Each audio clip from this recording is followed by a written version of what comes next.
akan menjadi kelompok satu yang terdiri dari saya, Andi, sebelah saya, Putri Febrianasari, dan saya Levi Siswia Natasha, dan saya Winnie. Baiklah, di sini kami akan mendiskusikan dan menjelaskan tentang manajemen kepegawaian mengacu pada peraturan kepegawaian. Baiklah, di sini saya akan menjelaskan sedikit manajemen kepegawaian. Manajemen kepegawaian itu merupakan salah satu fungsi penting dalam organisasi, baik di sektor publik maupun swasta. Pengelolaan sumber daya manusia yang efektif menjadi kunci keberhasilan dalam mencapai tujuan organisasi. Di Indonesia, manajemen kepegawaian diatur dalam berbagai peraturan perundang-undangan. Baiklah, di sini saya akan sedikit berdiskusi dengan kawan-kawan tentang manajemen kepegawaian. Baiklah, di sini kami akan mendiskusikan tentang manajemen kepegawaian. Saya akan sedikit bertanya kepada teman-teman saya tentang menurut mereka apa sih manajemen kepegawaian itu. Mungkin Saudari Putri bisa menjelaskan?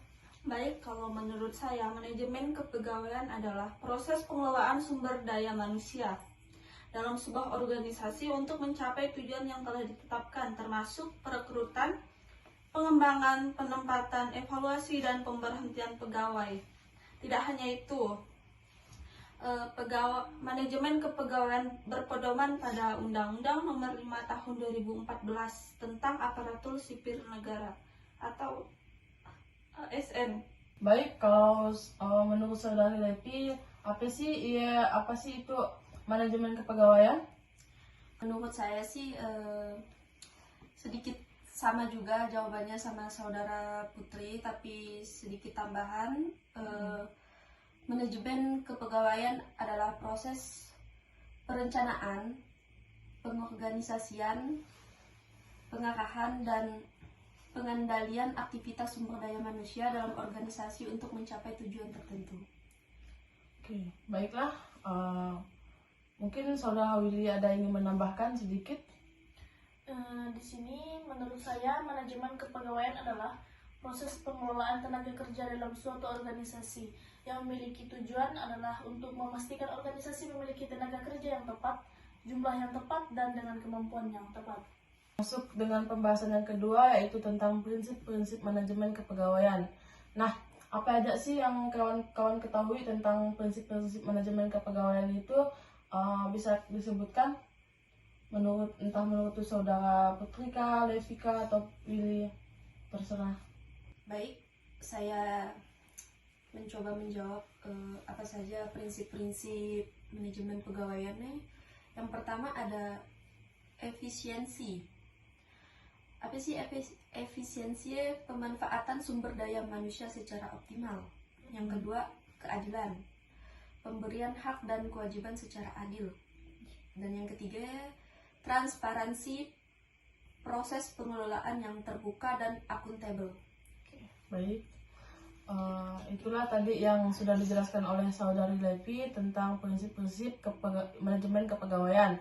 Masuk ke pembahasan yang ketiga, yaitu tentang landasan hukum manajemen kepegawaian yang ada di Indonesia.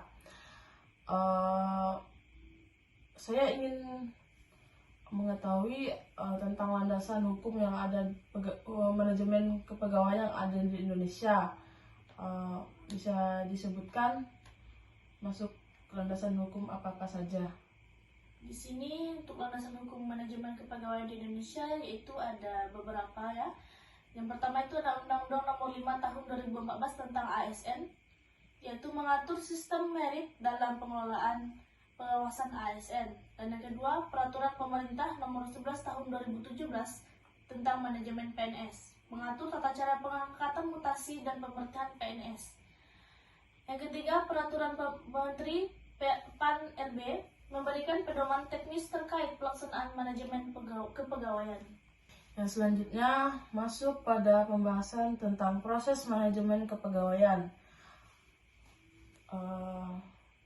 Bisa disebutkan apa saja proses manajemen kepegawaian untuk siapa saja yang ingin menjawab, dipersilahkan. Baiklah, saya akan menjawabnya. Proses manajemen kepegawaian itu ada 5 proses. Yang pertama itu ada tahap perencanaan. Jadi di tahap perencanaan ini bisa menentukan kebutuhan tenaga kerja sesuai dengan tujuan organisasi. Kemudian yang kedua ada rekrutmen dan seleksi. Di tahap ini penerimaan tenaga kerja berdasarkan kualifikasi yang ditentukan. Kemudian yang ketiga adalah pengembangan pegawai. Di tahap ini melalui pelatihan dan pendidikan untuk meningkatkan kompetensi. Kemudian yang keempat ada penilaian kinerja, evaluasi terhadap kinerja pegawai sesuai dengan standar yang ditetapkan. Kemudian yang terakhir ada kesejahteraan pegawai. Di tahap ini pegawai berhak mendapatkan kompensasi dan fasilitas yang sesuai. Baiklah, terima kasih kepada saudara Putri yang sudah menjawab tentang proses manajemen kepegawaian yang ada di kita. Baiklah, masuk pembahasan yang berikutnya yaitu tentang implementasi peraturan kepegawaian.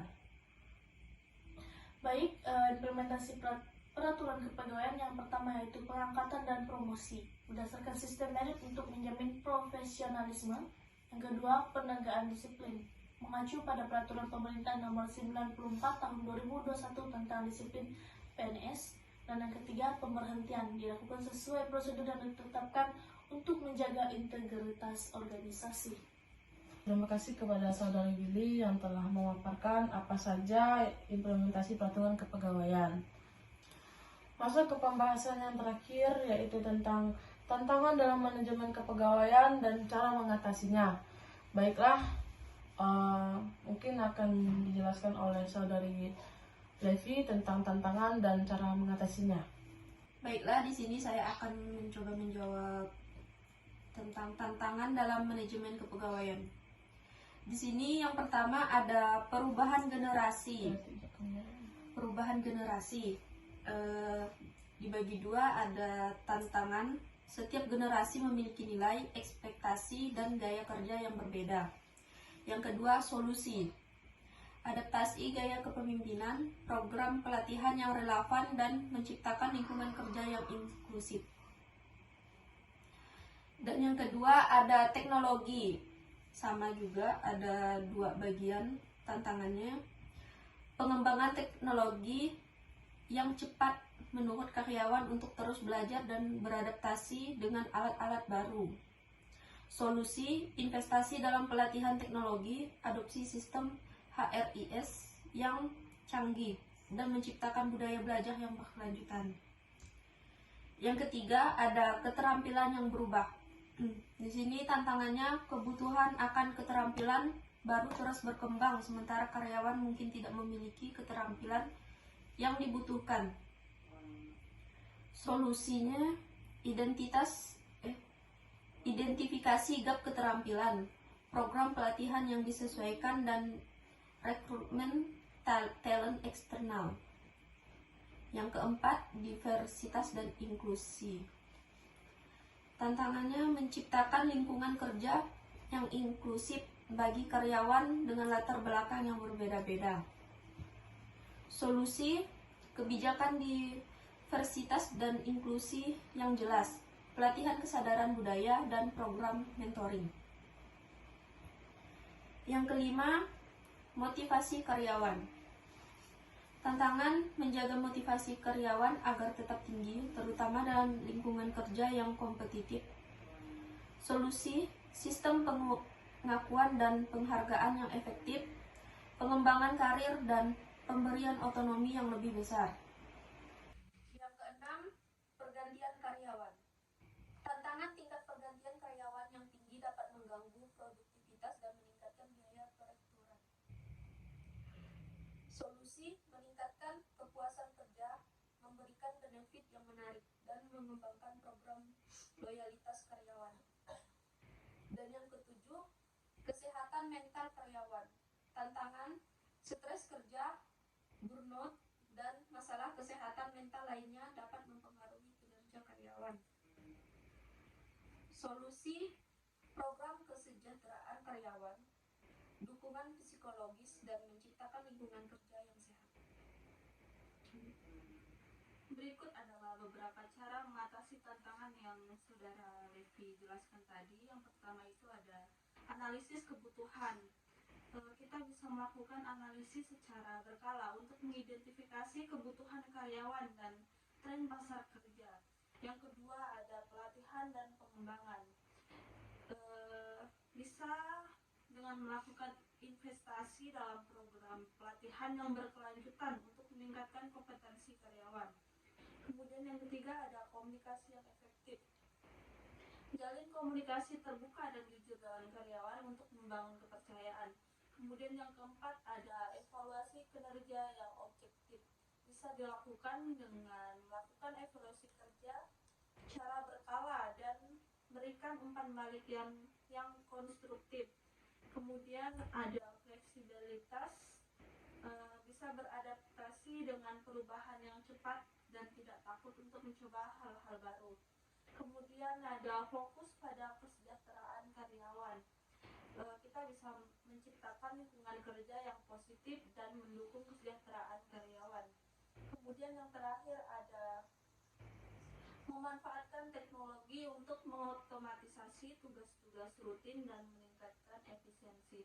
Mungkin itu beberapa cara yang bisa kalian lakukan untuk mengatasi tantangan. Saya serahkan kepada saudara moderator. Baiklah, dapat disimpulkan tentang materi tentang manajemen kepegawaian, yaitu adalah manajemen kepegawaian adalah komponen krusial dalam pengelolaan organisasi, terutama dalam sektor pemerintahan. Dengan landasan hukum yang jelas seperti Undang-Undang ASN dan PP terkait organisasi dapat mengelola sumber daya manusia secara profesional dan akuntabel. Nah, sekian dari diskusi kami dan pemaparan tentang materi manajemen kepegawaian. Kami ucapkan mohon maaf bila ada salah kata. Kami akhiri, wabillahi taufiq wal hidayah. Wassalamualaikum warahmatullahi wabarakatuh.